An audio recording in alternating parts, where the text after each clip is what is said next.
Peut-être devrions-nous mettre de l'ordre dans ce qu'est le mois d'Elul, ce qu'est la Teshuvah, ce qu'est Rosh Hashanah et ce qu'est Yom Kippour, afin que nous sachions ce pourquoi nous prions, ce que nous disons et ce sur quoi nous devons nous concentrer à Rosh Hashanah durant le mois d'Elul et à Yom Kippour, pour que nous sachions ce que nous faisons. Car beaucoup de gens crient, prient, Vayomer Hashem al-Menasela Lanu, chantent des chansons, pleurent, crient. Ils ne savent pas non plus quelle intention avoir, et ils ne savent pas non plus pourquoi ils prient. Il y a eu deux péchés principaux dans le monde, deux péchés graves et majeurs dans le monde. Un péché général pour le monde entier est le péché du premier homme qui a mangé de l'arbre de la connaissance. Cela a changé tout le cours du monde, toute la gouvernance du monde, le monde entier. Le péché de l'arbre de la connaissance a tout changé. Le Rambam en parle longuement dans le Guide des égarés, expliquant qu'après le péché du premier homme, tout l'ordre du monde a radicalement changé. Tout l'ordre de l'homme a changé du tout au tout. Ce sont deux personnes, ce sont deux mondes. Ce n'est pas le même premier homme avant le péché et après le péché, ce sont deux mondes différents. Ce péché a causé la mort dans le monde. Ce péché a causé le « tu mangeras ton pain à la sueur de ton front ». Un homme peut être le plus riche du monde et il mange à la sueur de son front, peu importe la manière. La vie, la subsistance, ce ne sont que des soucis constants. La subsistance, ce ne sont que des peurs constantes. Une femme a constamment des douleurs lors de l'accouchement, des peines tout au long de sa vie, au cours de son existence, lors de l'accouchement. Les malédictions que le Saint, béni soit-il, a prononcées contre l'homme, la femme, la terre et le serpent. 39 malédictions entourent le monde au quotidien et tout ce qui arrive au-delà de cela découle de ces 39 malédictions que le Saint, béni soit-il, a prononcées au moment où Adam a mangé du fruit de l'arbre de la connaissance. Toute la création, les animaux, le bétail, tout, absolument tout, a été endommagé par le fait qu'Adam a mangé du fruit de l'arbre de la connaissance. C'est un péché universel qui concerne le monde entier. Ensuite, il y a eu un péché particulier au peuple d'Israël. C'est le péché du veau d'or que les enfants d'Israël ont commis. C'est un péché particulier au peuple d'Israël. Voyons l'ordre des choses. Le Saint, béni soit-il, a fait sortir le peuple d'Israël du pays d'Égypte lors du soir du Seder. Nous avons marché dans le désert jusqu'au mont Sinaï pendant 7 semaines. Nous sommes arrivés au mont Sinaï le 6 Sivan avant de recevoir la Torah le 6 et 7 Sivan. Le Saint, béni soit-il, est descendu. Je suis l'Éternel ton Dieu. Il nous a donné la Torah. Mon âme est sortie quand il a parlé. Le 7 Sivan, Moïse est monté au ciel 40 jours et nuits pour recevoir la Torah. Le Saint, béni soit-il, a parlé, mais il fallait matérialiser cette parole.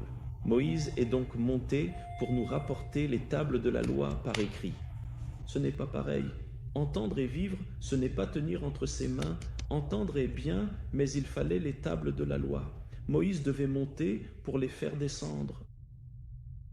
Moïse, notre maître, monte au ciel, et le jour où il descend, le 10 Tammuz, les enfants d'Israël vont fabriquer le veau d'or et disent à propos du veau, « Voici tes dieux, Israël, qui t'ont fait sortir d'Égypte. » Le Talmud compare cela à une mariée adultère sous son dais nuptial. Israël, ayant reçu la Torah 40 jours plus tôt, déclare devant le veau, « Voici tes dieux qui t'ont fait sortir d'Égypte. » C'était un péché très grave.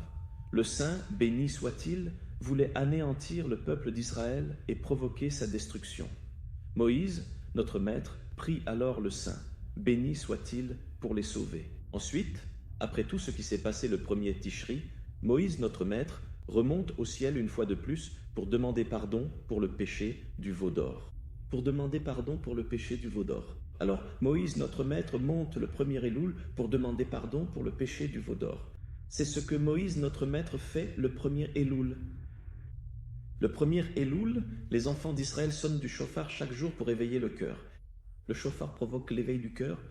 Nous voyons aussi que lors du don de la Torah, le Saint, béni soit-il, descend pour transmettre la Torah, pour donner la Torah, et il y avait en tout cas un son de grand chauffard. Il y avait un chauffard, un son de chauffard très puissant. Le chauffard éveille le cœur de l'homme. Moïse, notre maître, le premier jour, on sonne du chauffard. Le deuxième jour, le 2 Elul, on sonne du chauffard. Le 3 Elul, on sonne du chauffard. 40 jours, on sonne du chauffard pour réveiller le cœur du peuple d'Israël. Le premier Elul, sonner du chauffard pendant 40 jours, nous amène au 10 Tishri, Yom Kippour. Le jour de Yom Kippour, Moïse, notre maître, descend avec les secondes tables de la loi. Et le saint, béni soit-il, dit, car en ce jour, il fera l'expiation pour vous, afin de vous purifier de tous vos péchés. Devant l'Éternel, vous serez purifiés. C'est le jour du pardon et de l'expiation où le saint, béni soit-il, a pardonné d'une certaine manière la faute du veau d'or. Et cela a été établi comme un jour pour toutes les générations, un jour d'expiation pour le peuple d'Israël, Yom Kippour. Si c'est le cas, qu'est-ce que le jour de l'expiation? C'est à partir du premier Tishri qu'il faut faire pénitence. Et Yom Kippour est le jour de l'expiation, c'est le jour du pardon. Le premier Yom Kippour, le 10 Tishri, est le jour du pardon et de l'expiation pour le peuple d'Israël. C'est le jour où la Torah a été donnée. La première Torah, les premières tables de la loi ont été brisées. Les secondes tables sont celles qui nous sont restées. Et quand le Saint, béni soit-il, les a-t-il données? Le 10 Tishri, le Saint, béni soit-il, les a données. Donc, en quelque sorte, l'expiation et le don de la Torah ont lieu le 10 Tishri. C'est Rosh Hashanah que nous célébrons. Rosh Hashanah est quelque chose d'autre. Ce n'est pas un jour de pénitence comme Yom Kippour, qui est le jour de la pénitence. Alors, si c'est le cas, qu'est-ce que Rosh Hashanah? Pourquoi, à Rosh Hashanah, sonnons-nous aussi du shofar et faisons-nous pénitence? Rosh Hashanah marque la création de l'homme. C'est aussi le jour où il a péché en goûtant à l'arbre de la connaissance, mais où le Saint, béni soit-il, lui a accordé son pardon.